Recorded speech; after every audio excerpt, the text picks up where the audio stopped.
Okay,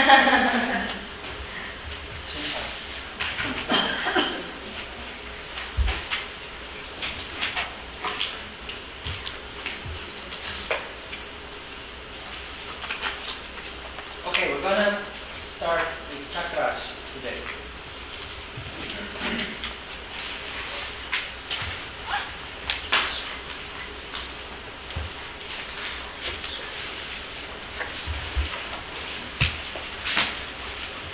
We have come to the conclusion already that everything is energy.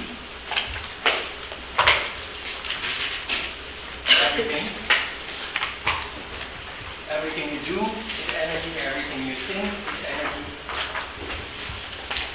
Every movement you make is energy, also instigated by energy.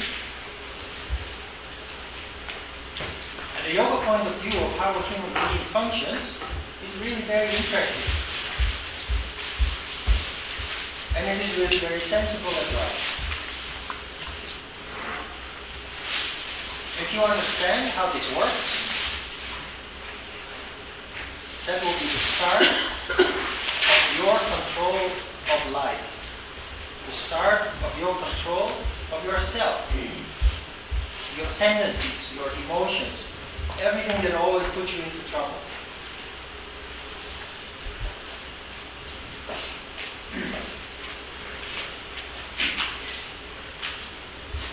We should look at the chakras starting from Muladhara chakra. That is the first chakra and the most basic chakra. But if you have paid attention, we start with Ajna Chakra. And the reason for that is that we have to develop Ajna Chakra. Because Ajna Chakra is the general, the commander-in-chief. Ajna Chakra is the boss, if you want. And you let Ajna Chakra be the boss by training. Concentration on nada. Using your willpower, mental willpower.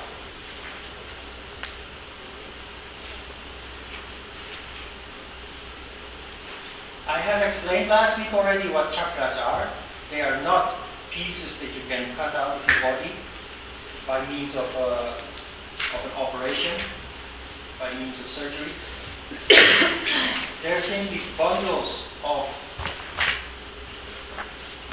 nerves that come out of the spine to take care of the functioning of your body, the different body parts. There is nothing mysterious about it. It is just the way that it has been described thousands of years ago that is a little bit unrealistic.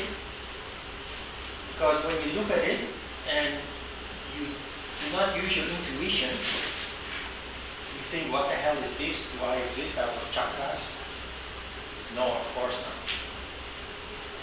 They are only concepts to put things into models.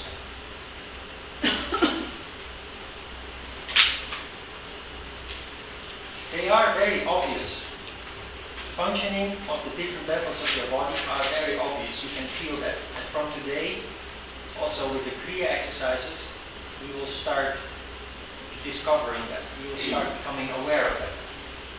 Because those energies, if you pay attention, they are subtle, but then again, they are pretty obvious, actually. Many of the expressions that we use in all parts of the world, the East, the West, no matter what culture you come from, many of the expressions we use are related to these typical functioning parts of the body. Like when you have a broken heart, or when you have a lump in your throat, when you are excited, you feel the fire in your abdomen.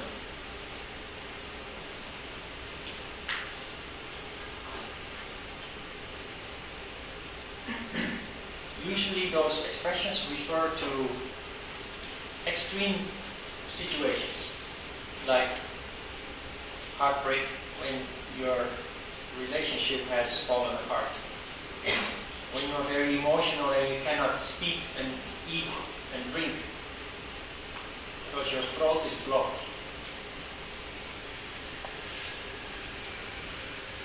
When you wet your pants in fear out of pure excitement.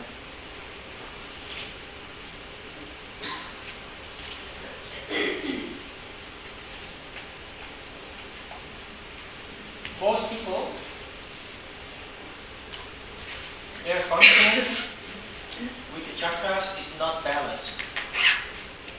Some chakras are very prevalent, and usually the lower chakras are. Other chakras are very dim, energy is very dim, and there is no harmony.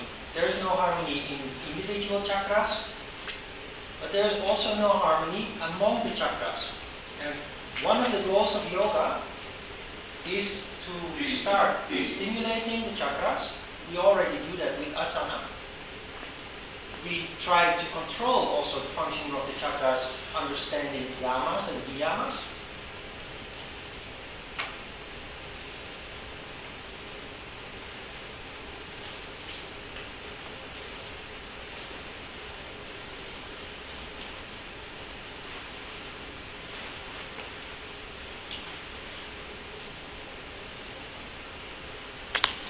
As a result of yoga practice, the chakras will become more and more aligned with each other.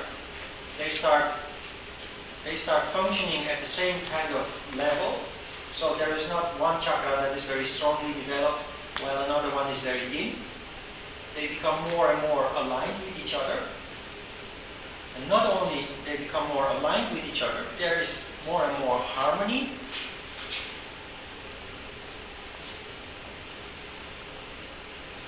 In the chakras individually, but also in the chakras as a whole.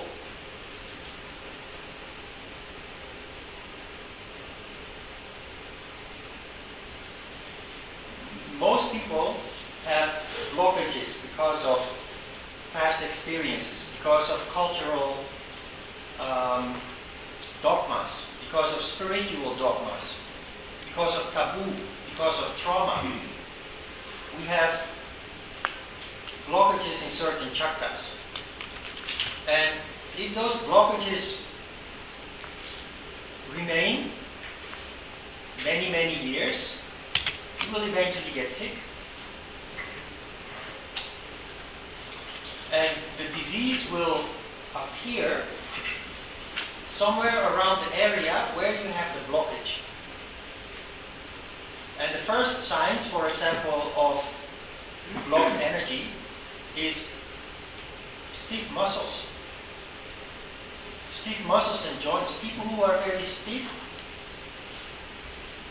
they have a blockage in Muladhara Chakra and Swadhisthana Chakra. Earth and the water center. So you can trace it back. There is a fear issue, there are issues with security, sexuality. So the chakra, the level where you have the problem, also tells what kind of problem you possibly could have. Very interestingly is that if you start harmonizing the chakras, the problems actually disappear. Energy starts to circulate again.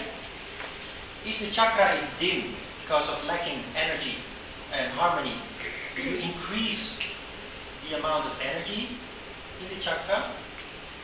You increase the harmony in the chakra, and so your functioning as a human being changes.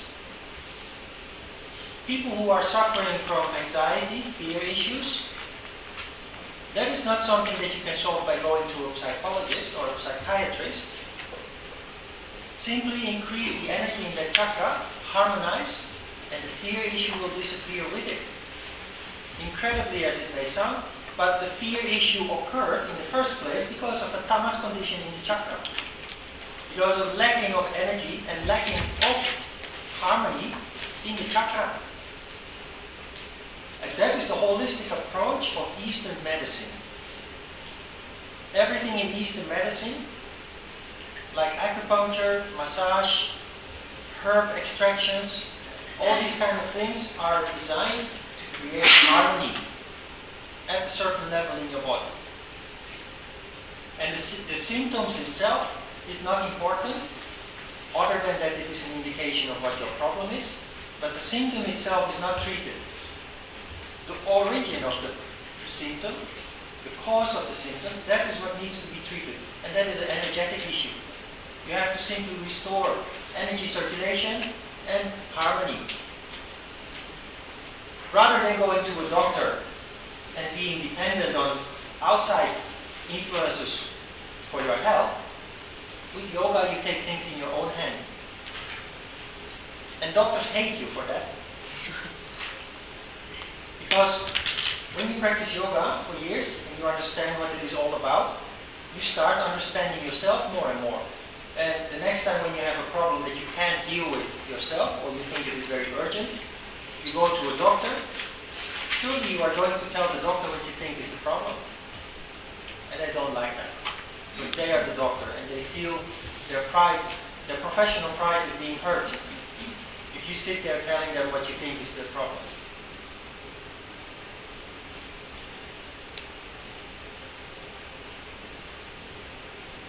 You become your own doctor, in fact.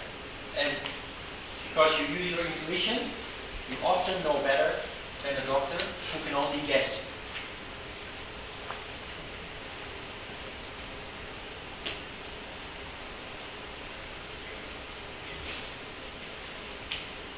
Good. Ajna Chakra. One thing that is important is that, in contradiction with what other yoga schools are doing, we never focus on an individual chakra, other than Ajna Chakra. The reason for that is, if you focus on Muladhara Chakra, for example, you create more energy there, you create more harmony there, but the balance with the other chakras is more disturbed as a result of that.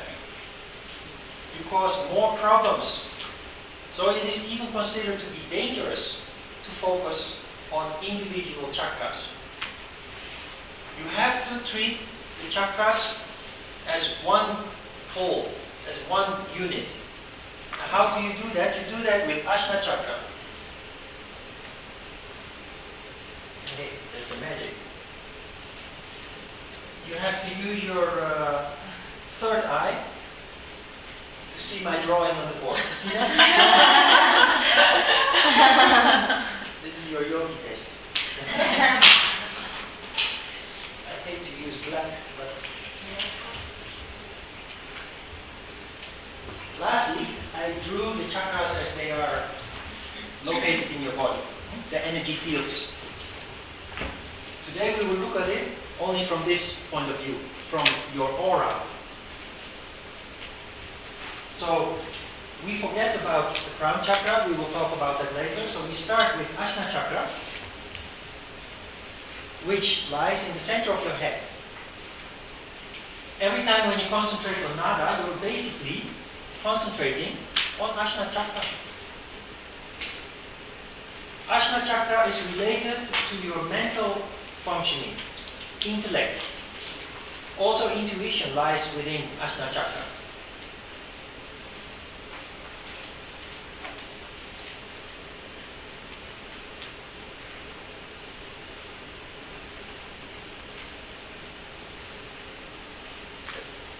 The only chakra that you can concentrate on directly is Ajna Chakra, and the reason for that is that the chakras below lie within Ajna Chakra in your aura.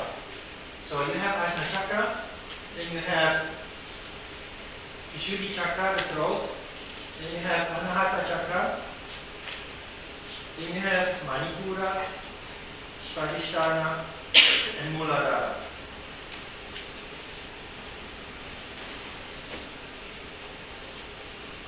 There is a sympathy phenomenon here going on. By concentrating on Ajna Chakra, you stimulate all the chakras below. The 5 lower chakras from Vishuddha, the throat chakra, the 5 lower chakras are all bodily functions. It's your physical body. The gross body, as we call it also. The gross body, that is all your body functions, all your emotions and desires. Ajna Chakra has nothing to do with emotions and desires. Ajna Chakra is the boss. That is why this technique is very powerful.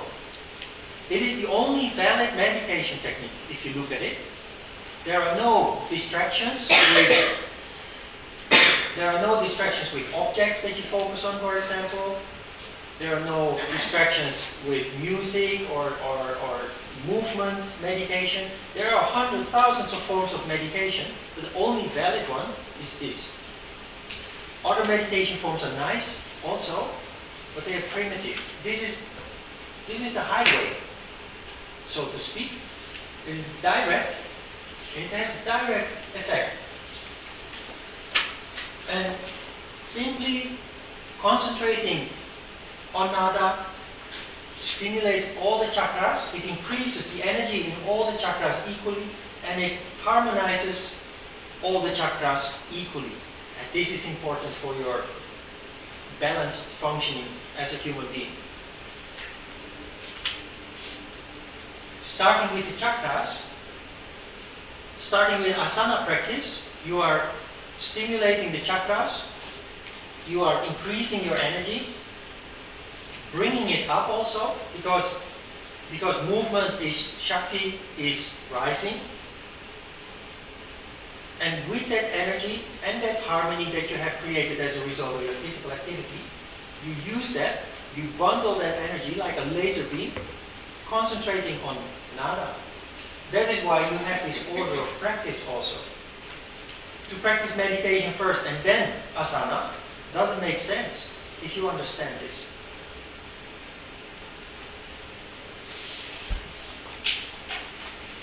Ajna Chakra is the boss in you, but it is an unruly child that needs to be trained vigorously, rigidly, almost.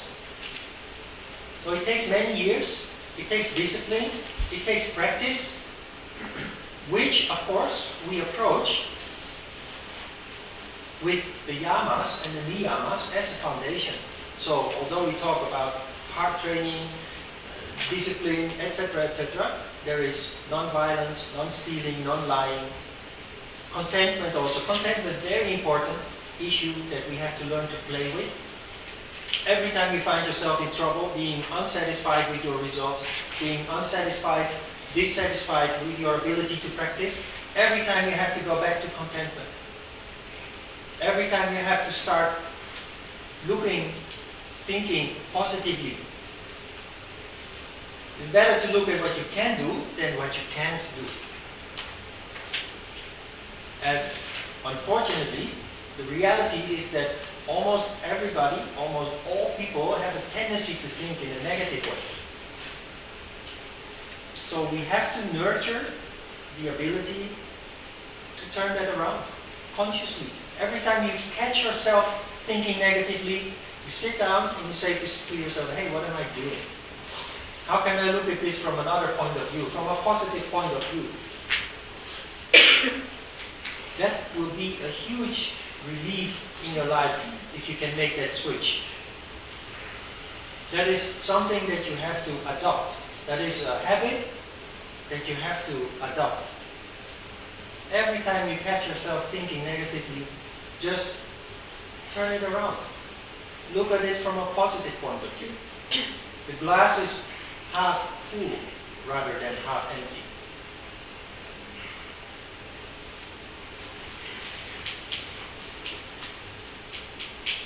Do you have questions about Ajna Chakra?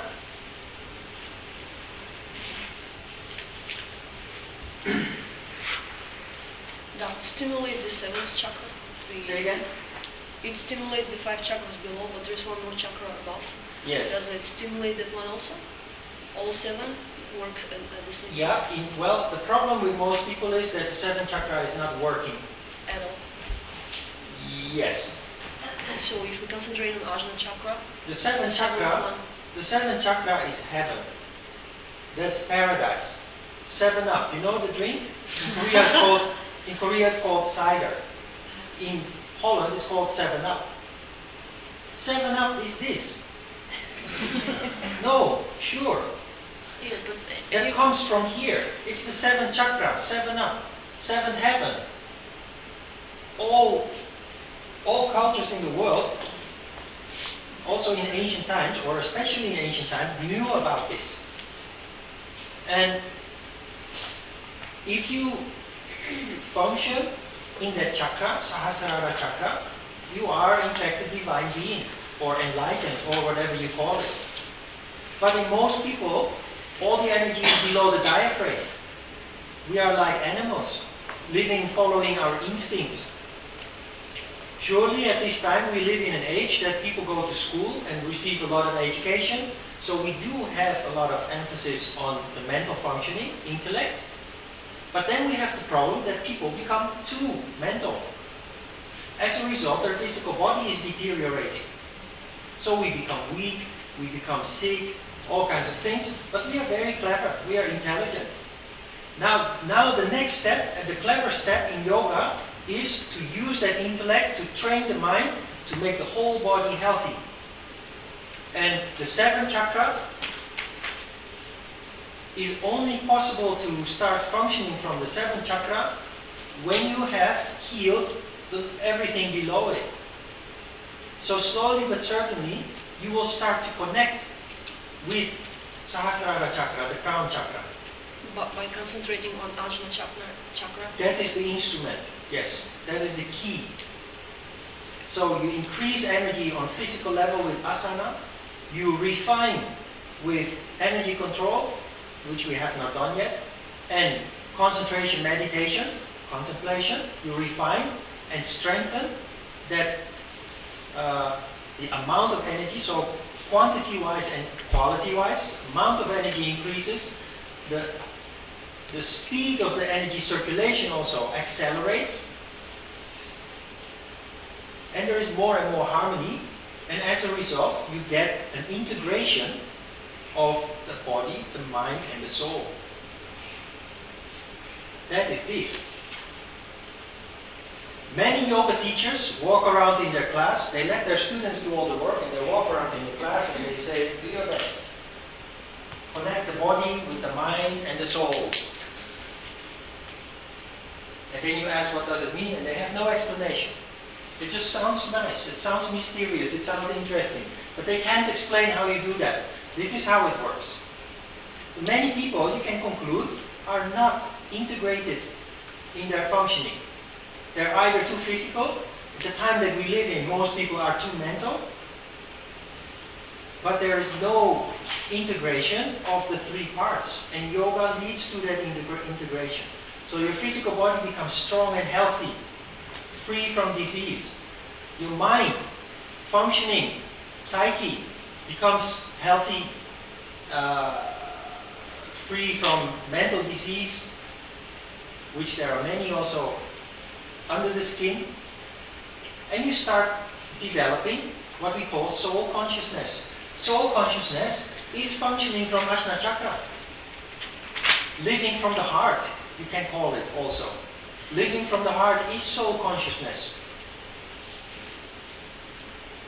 But you cannot function, you cannot sit down and say, oh, now for the next 30 minutes I want to function from my soul. I concentrate and I will be functioning from Sahasrara chakra. That's impossible. That is something that you have to build. So overall, you will go through a transformation, overall transformation, which eventually leads more and more to functioning from the heart, soul consciousness. That's when you find your true qualities, your true characteristics. That is yoga. They will all lead in that direction. and you will go against the odds. People will say, shouldn't you get married? Shouldn't you have a career? And you say, yes, I thought so too, but I feel something totally different. Every time I try to have a relationship, every time I try to build up my career, I become so unhappy, so stressed, so I just don't know what I'm doing. While I'm working on my dream, while I'm focusing on my dream, even though I sit on an apple crate in my home, and I have nothing, no money, and no furniture in my house, but I'm happy. And I have a vision about the future. This is what I want to do, and I know where it is going. Not concrete, but you have a feeling. That is in your heart. That is also how you develop your heart. And you will become a very stubborn yogi in other people's eyes. Why? Because you know what you want. And other people can't change your mind. And every time you try, you get stuck, you get lost, you get sick, unhappy, you don't want to live anymore. Once you are on that path, you can't go back also, without paying a very, very high price.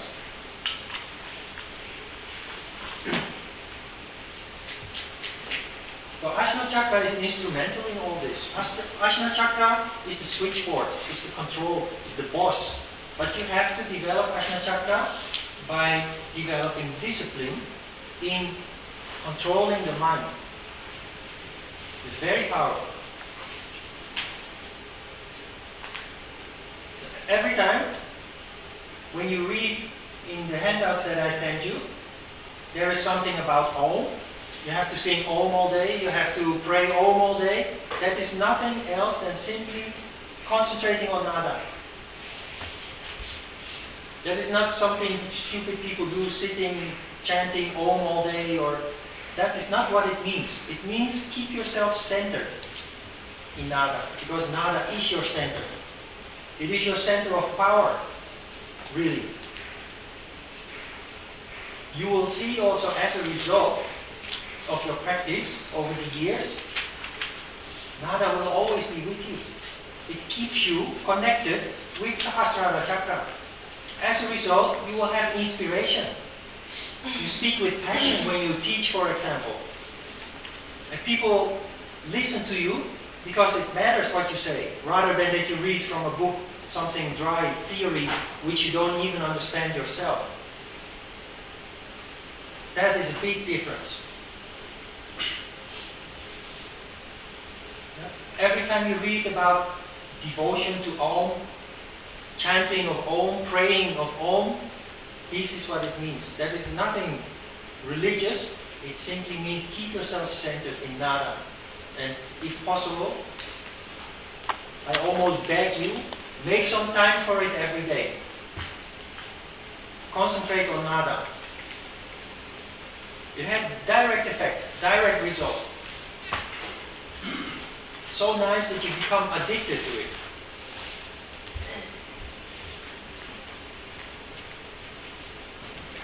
Yeah? Next time, when somebody says, connect your body with your soul, then ask, what do you mean? Can you explain that, please? They will hate you for asking that question, because nobody knows. It is this. Very practical and very real.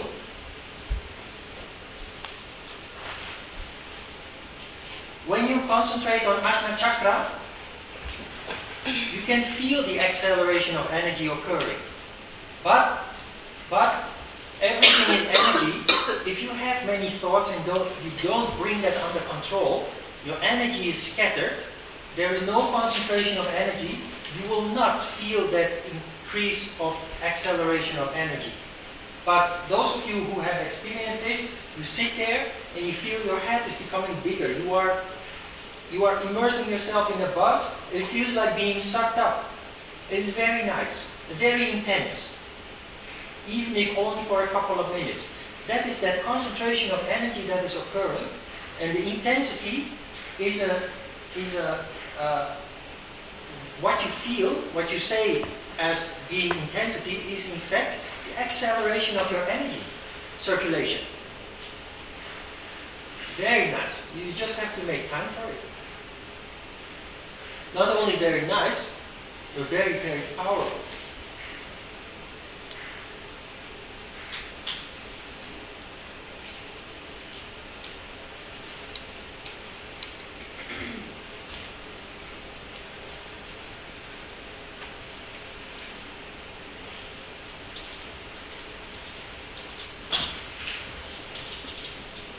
In Western science,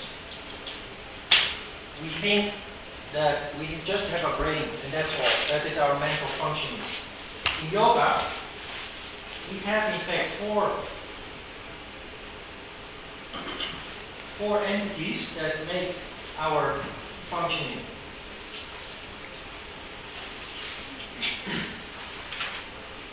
This is the big brain, which in proper language is called cerebrum.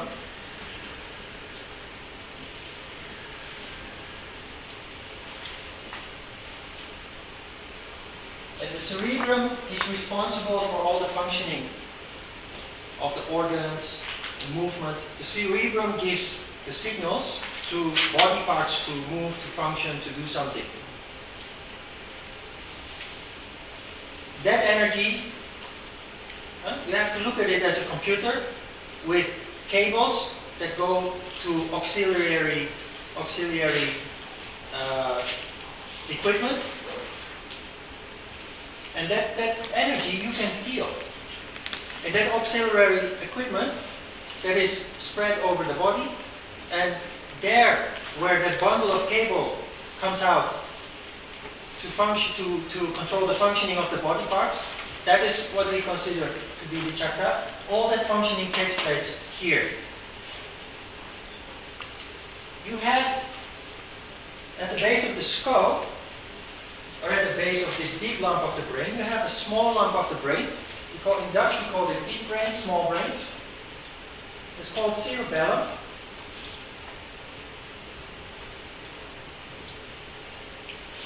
And it is this that is important for us. This is only a nuisance. It's constantly disturbing us.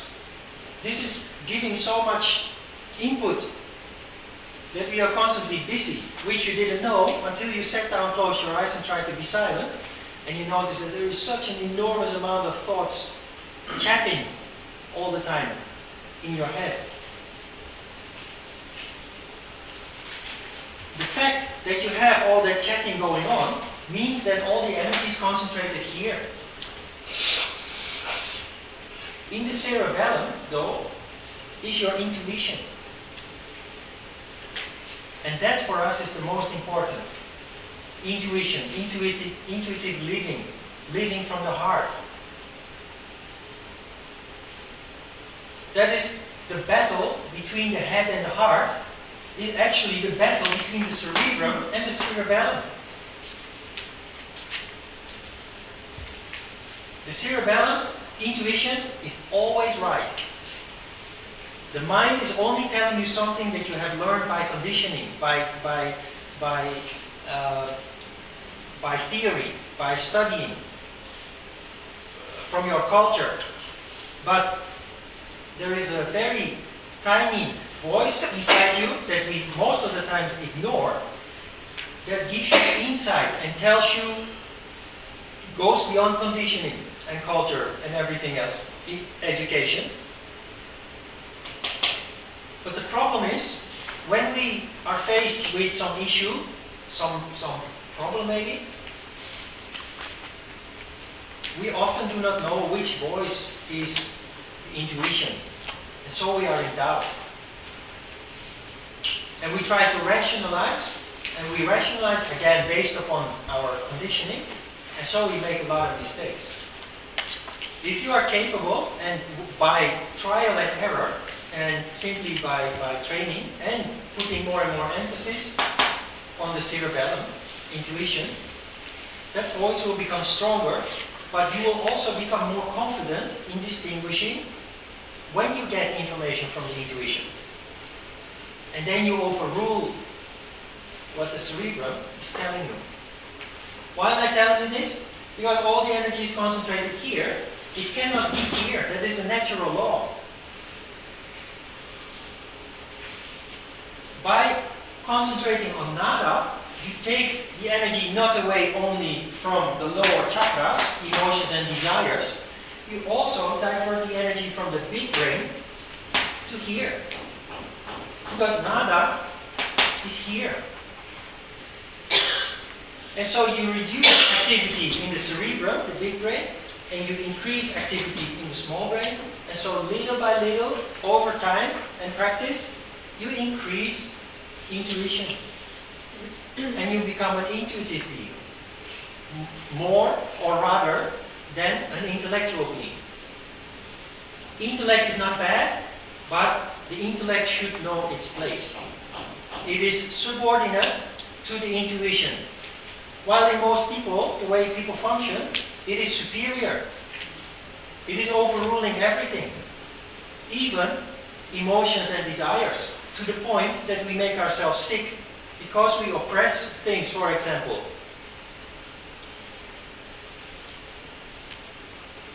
You understand this a little bit?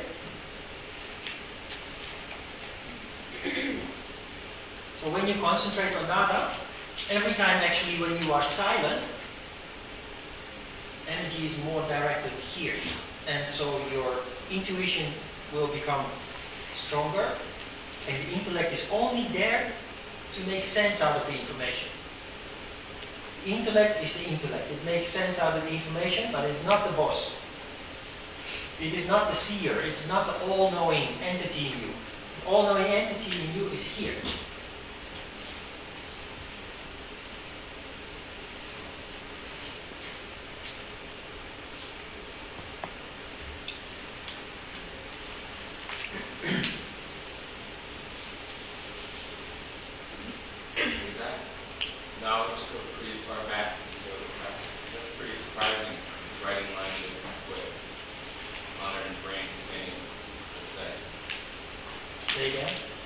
It's not in line with what modern brain scanning is saying? It is, exactly.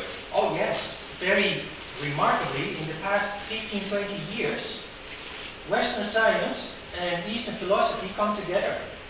In the past, Western science just totally dismissed all this, thinking they were superior, but they were actually totally ignorant about all this. The yogis have been saying this about the brain, the four brains all along. This is very old philosophy.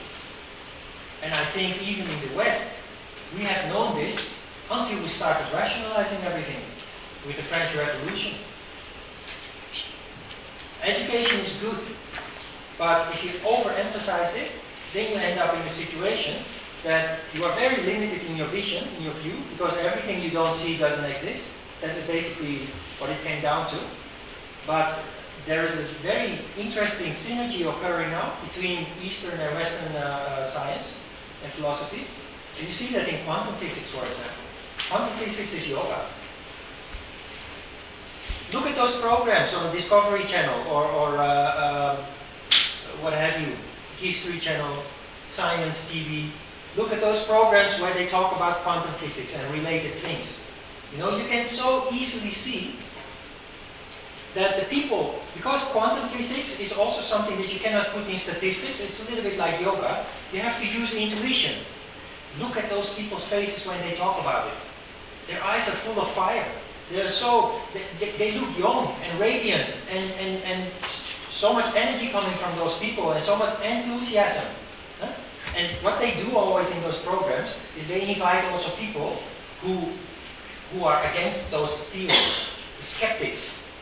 Look at those skeptics. Look at, there's such a world of difference between those people.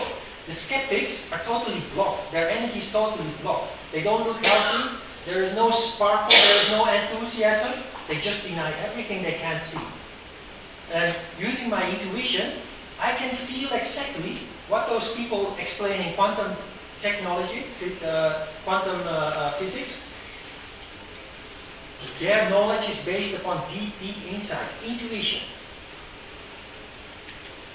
That's how we went to the moon. That is how Leonardo invented things that for 400 years they were not even able to put into practice.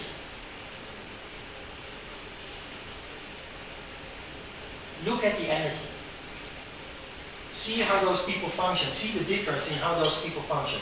The skeptics as opposed to the quantum physicists. It's marvelous. I really enjoy that, watching them.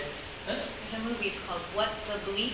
What Down the the Bleep? Rabbit Hole. And it came out in 2006. It's a documentary on quantum physics. What the What bleep? the Bleep? Down the Rabbit Hole. And you can, if you download that, you can do it. You can download. This was my point of entry into this too, because I was pretty skeptical. But people like John Kabat-Zinn, who's a Right. neuroscientist, and then Matthew Ricard, who's a French Buddhist monk. And they'll do brain scans of monks' brains, and you can see that it's fMRI scans with huge difference of activity. Yes. Yes. Even they found out that meditation leads to rewiring of the brain. People who have chronic depression, how do you call it? Manic depression. That is because of a certain wiring in the brain. It's very difficult to treat. Medication rewires the brain, and you can get rid of those kind of issues. And the problem in the past was it was impossible to prove it. But now we have very advanced technologies with MRI scans, with light technology, very advanced light technology, photo technology, with which you can show fields of energy, with which you can show the brain activity. And it works, very obviously. In the past, it was not possible to prove that, to make that visible, so it didn't exist in certain people's eyes. It is also a matter of the secrecy. You know, the Tibetan monks who in midwinter go out naked and meditate sitting on a rock covered in snow, they have never allowed foreign scientists to come with their equipment to measure what they do and how they do it. They've never allowed foreign scientists, they have never wanted to explain about this until recently. And if I would do that, or if you would do that, go out with a wet blanket around you into freezing cold, naked, you will freeze to death within an hour or so. They sit there all night. They focus on Manipura chakra very, very strongly. So intense concentration on Manipura chakra. And their body becomes so hot that by morning the blanket is dry and the snow around them has melted. They have opened up, they have now also explained what they do, how they do it, and they have allowed foreign scientists to come with their equipment to measure everything. In the past, this was absolutely forbidden territory.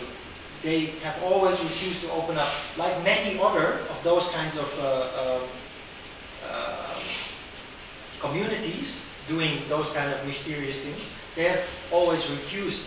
Until recently, they are more and more opening up. It's really astonishing what comes out as a result of it.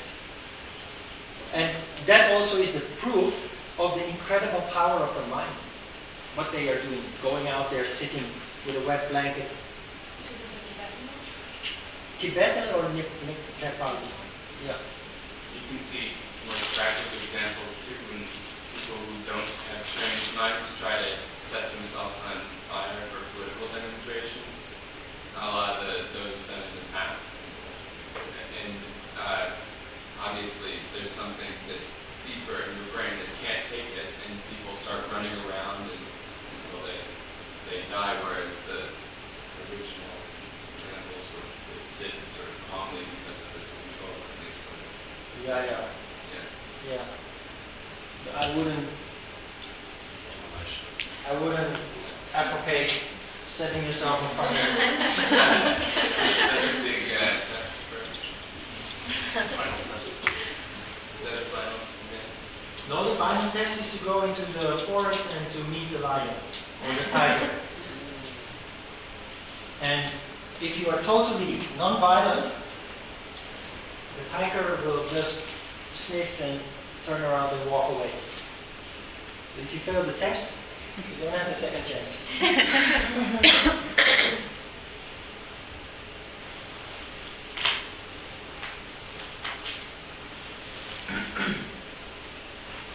Okay, on the first page,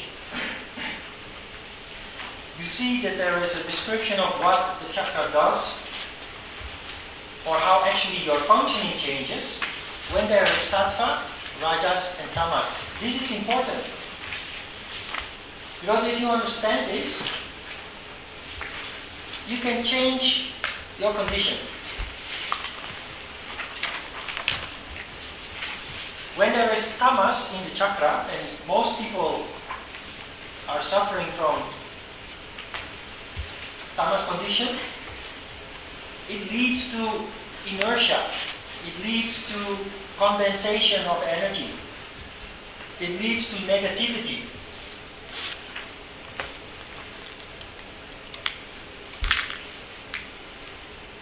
It leads to very restless thought production in the mind that you cannot control, that you cannot transform.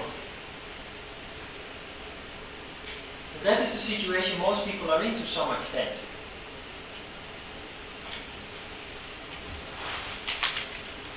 When there is rajas, do not forget that rajas and tamas, it is not so, although the impression may exist, although the impression may exist that rajas is good and tamas is bad, they are actually equally undesirable. Because rajas leads to creation of thought and thought control, but it also leads to evil. Can you feel this a little bit? Big criminals, for example,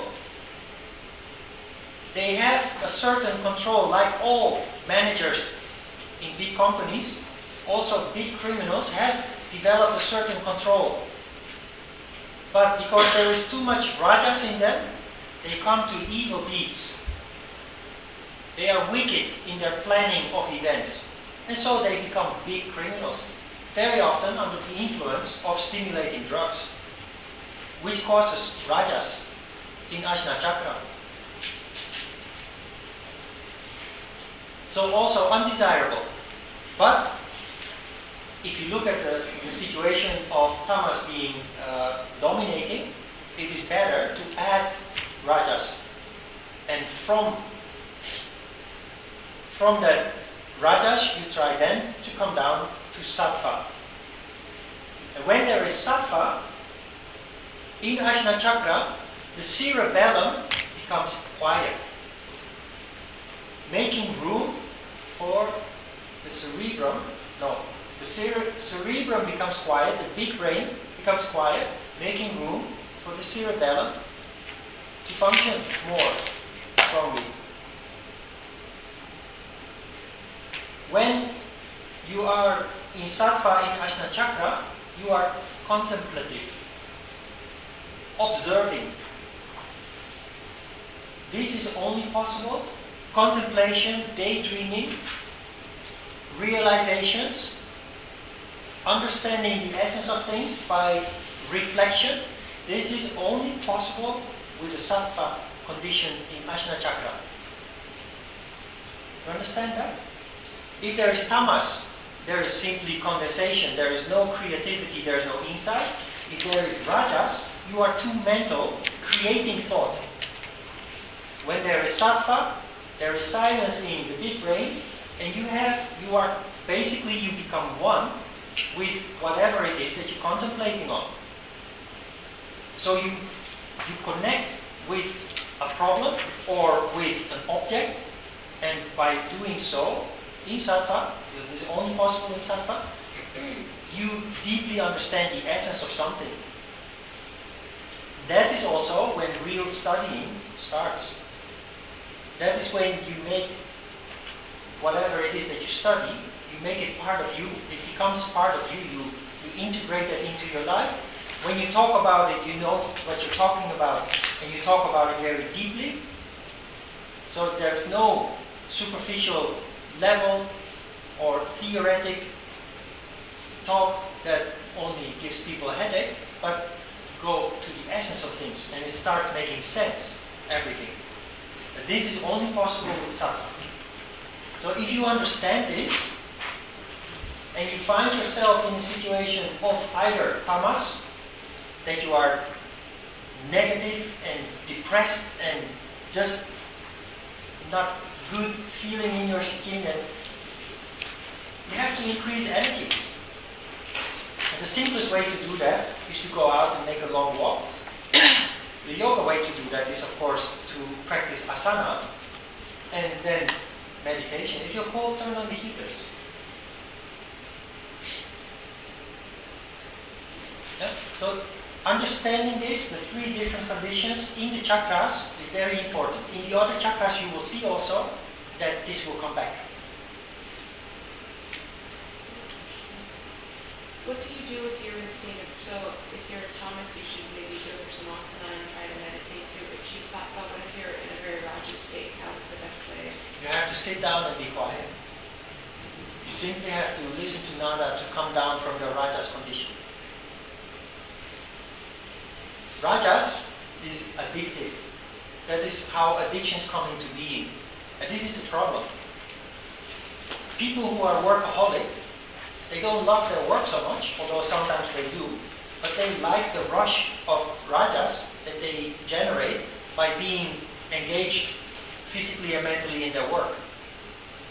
Why does it become addictive? Because it is a superficial inducement of rajas, and so the balance swings too much to one side, to the rajas side. So the moment that you stop being engaged with your work, you fall down into the tamas condition, which of course means depression.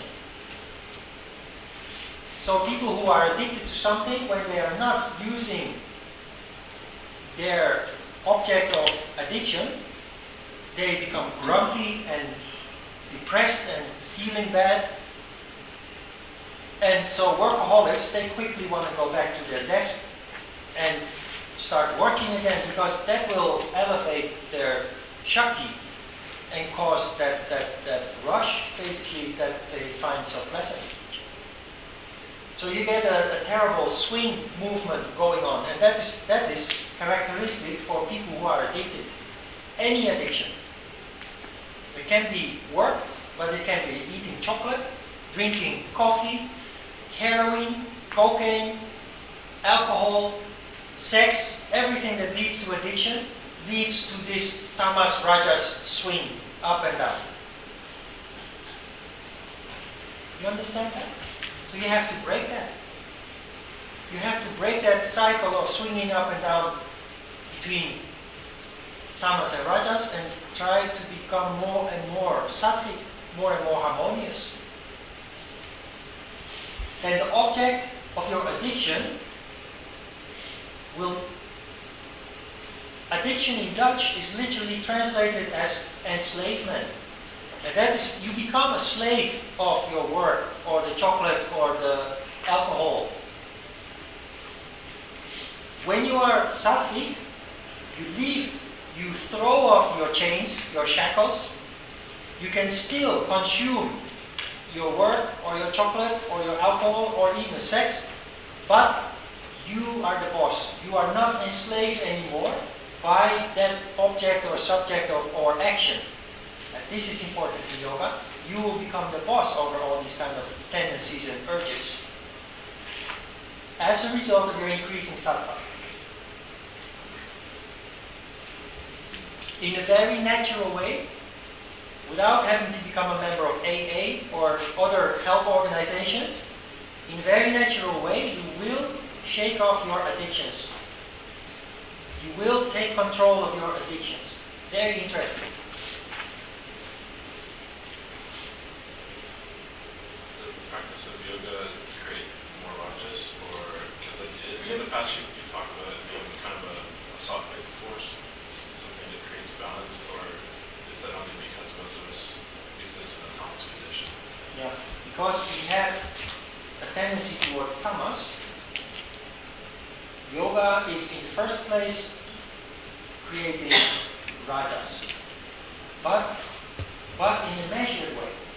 If you go out jogging, or you go to the fifth floor and you start pumping iron, or cycling, or aerobic, that is causing rajas, but it's not measured. And so, again, you cause the balance to go up and down, swinging up and down. Of course, it's good to do exercise, but in yoga, we try to add rajas, but in such a way that you bring down the swings between rajas and tamas and come more and more close to sattva. But you have to start with, because your balance is swung down to tamas condition, just as a natural predisposition, you have to go through rajas to come down to tamas, to sattva. So we create rajas by doing physical exercise, but also by concentrating more and more intensely, we raise Shakti energy, eventually Kundalini energy rises up from the bottom to higher levels. And when you increase Shakti, remarkably, levels of Shiva automatically increase, so you have both energies creating sattva, creating harmony. That is why your overall sense of well-being increases, because you are harmonious. You have more energy, but that energy is calm energy. It's not swinging up and down. It becomes more and more calm and steady. That is why you feel good. If you have to explain harmony, it is your sense of well-being. It is a sense of comfort that you feel. You can feel that with every asana that you do.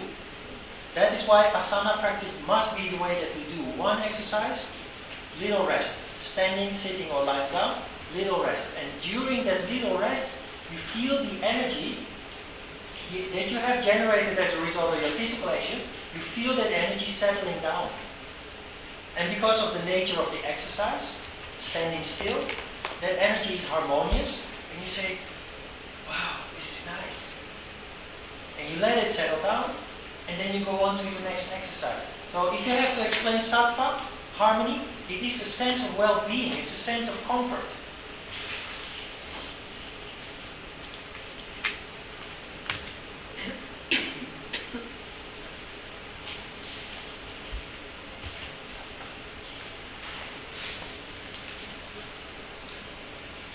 So Ron, just quickly with rajas there, it mentions that there's a manifestation in like the pituitary gland, or it's linked physically. Yep.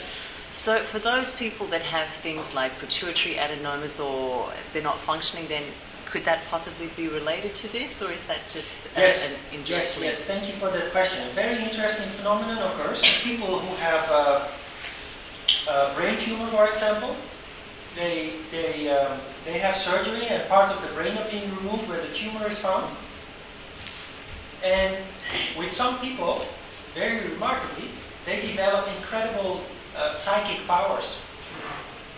Because as a result of the brain surgery, the functioning of the pituitary gland and the hypophysis is emphasized, and they don't have to practice 80 years of yoga. They just go into surgery and they come out and they have those special abilities. That is really true.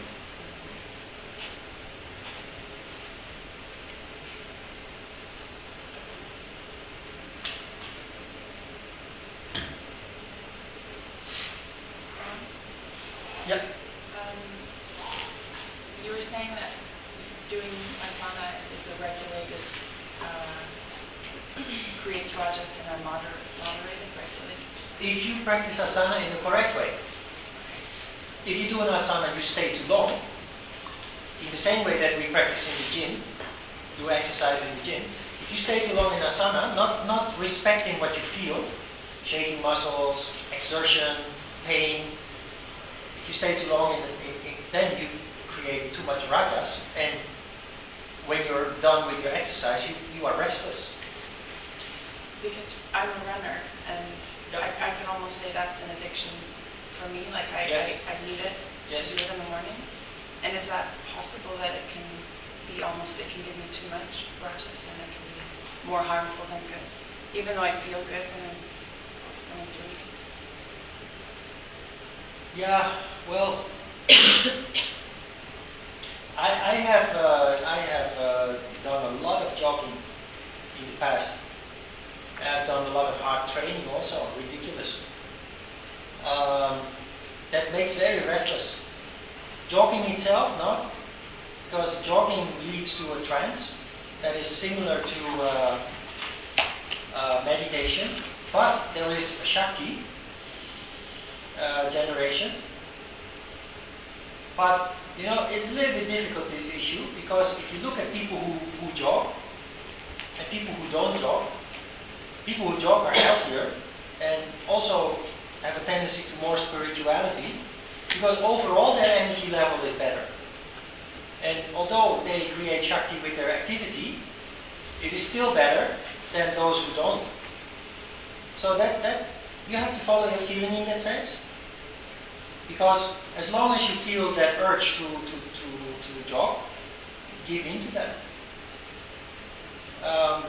It is my experience that if you practice yoga and you are used to doing a lot of exercises, very, very slowly, very gradually, there is a shift to more yoga and less of that physical sports or activity. In a natural way. Just because you feel so, not because somebody tells you that you should, or just so follow your feeling.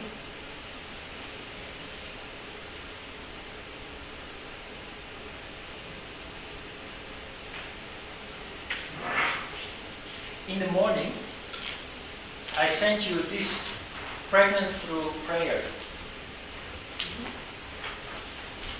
But I sent it in the morning, so most of you will not have had a chance to print it out. If you look at the last paragraph of the file on Ajna Chakra, it mentions this research.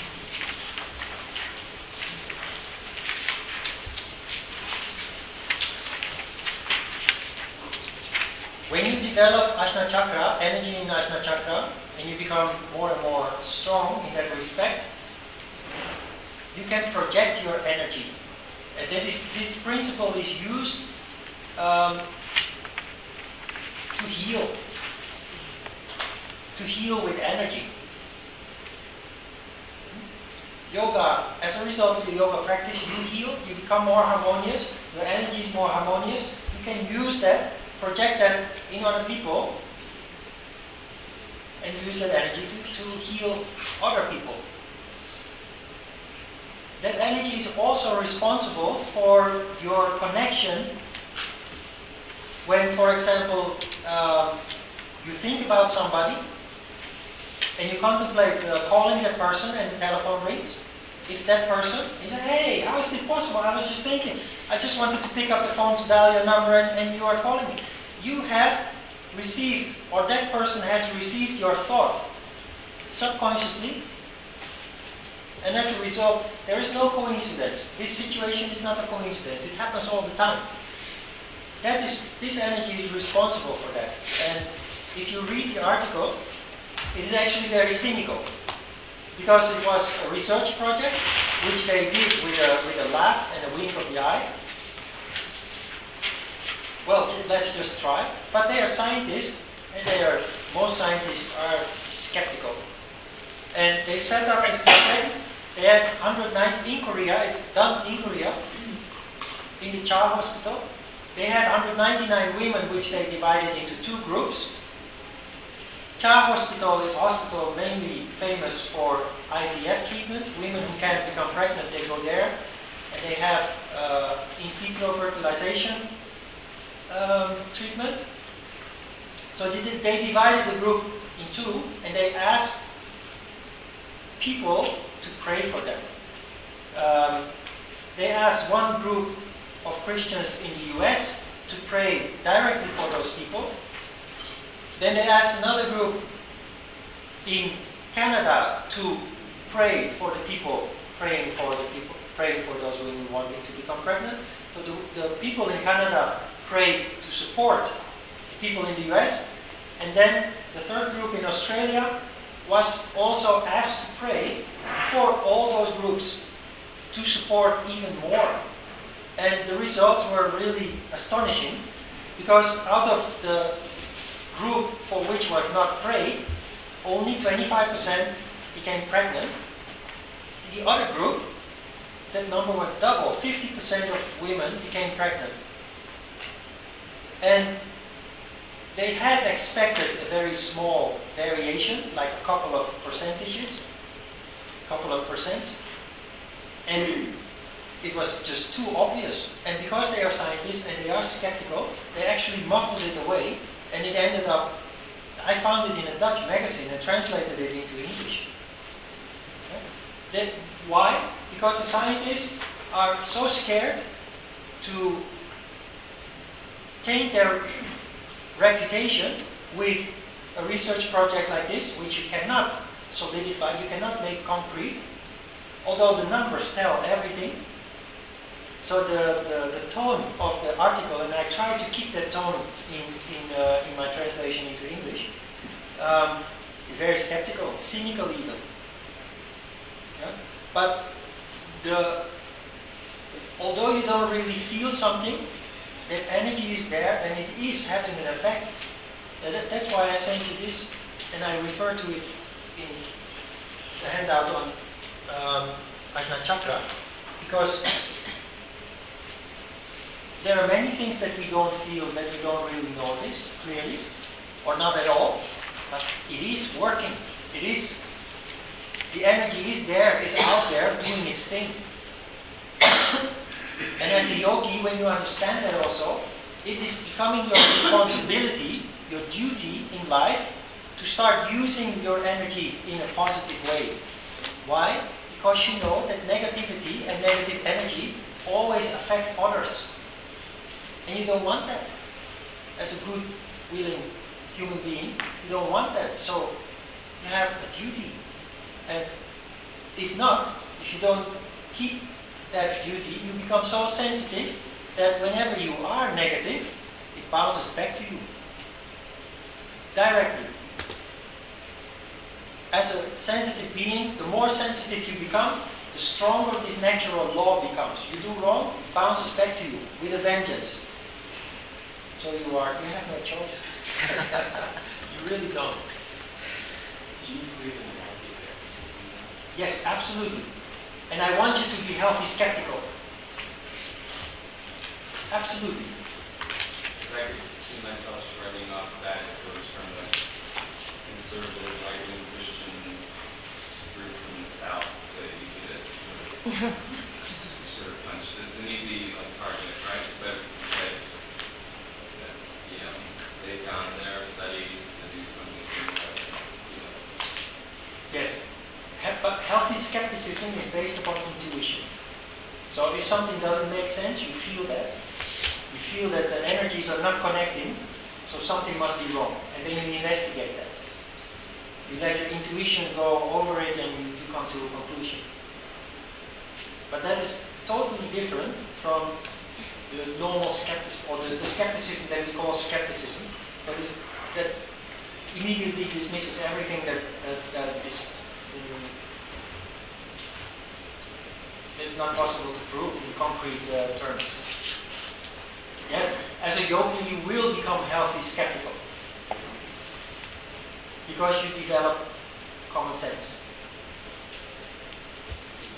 It's curious, believing in and out of rational arguments to support these things that each of us are probably coming to believe for their own experience, and that's what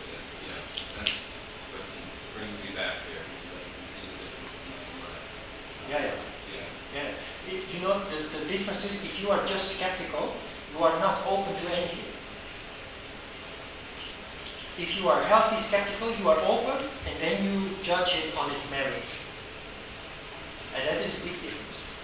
That is the difference between the quantum physicist and the person who dismisses it. Yeah. Healthy skepticism is absolutely, that is required for a yogi either.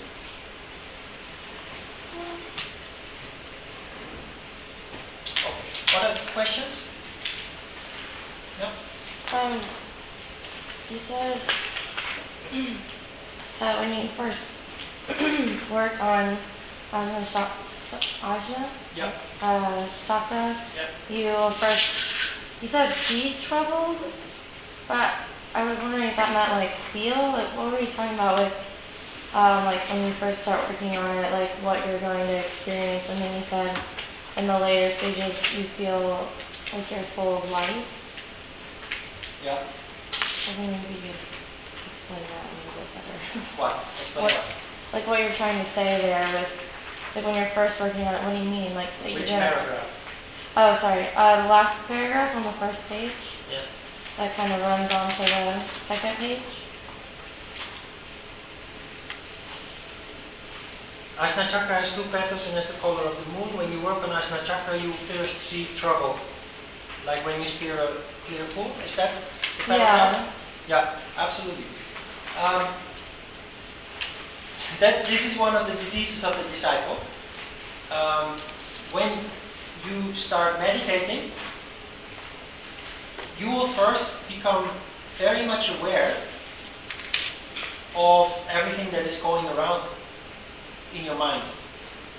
While before, that activity of the mind was kind of subconscious. You were being very busy, but you didn't pay attention. Now you start meditating, which is basically steering the pool, and all the debris that lies on the bottom of the pool is being stirred up, and the water becomes troubled. That is only an initial stage of your meditation. Eventually, it will become more quiet. But in the process, all the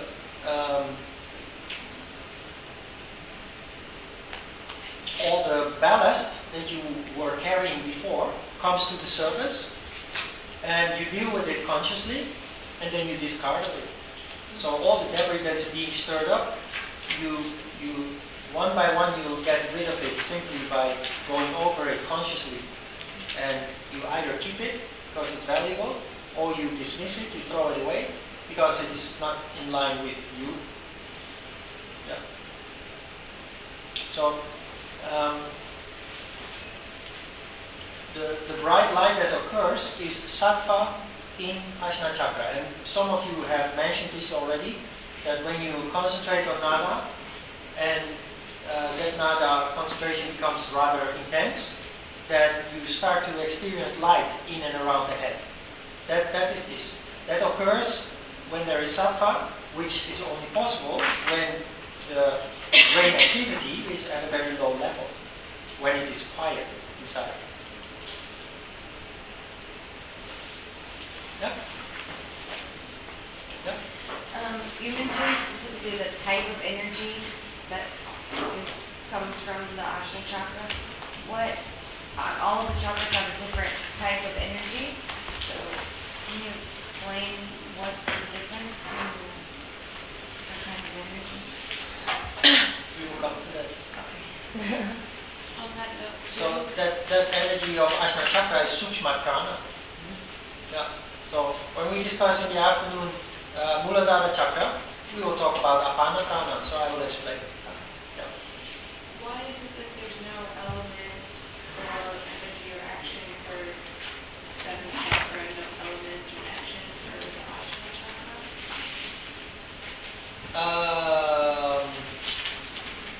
Because they are the lower 5 chakras lie within the physical body, so they are all related to the 5 elements: earth, water, fire, air, and ether. After ether, there is nothing more. That is the most evaporated state. Ether, earth, solid matter, earth is the most dense matter that we have. Ether is the most evaporated state, and above that you only have divine energy. Above the throat chakra, there is no element anymore.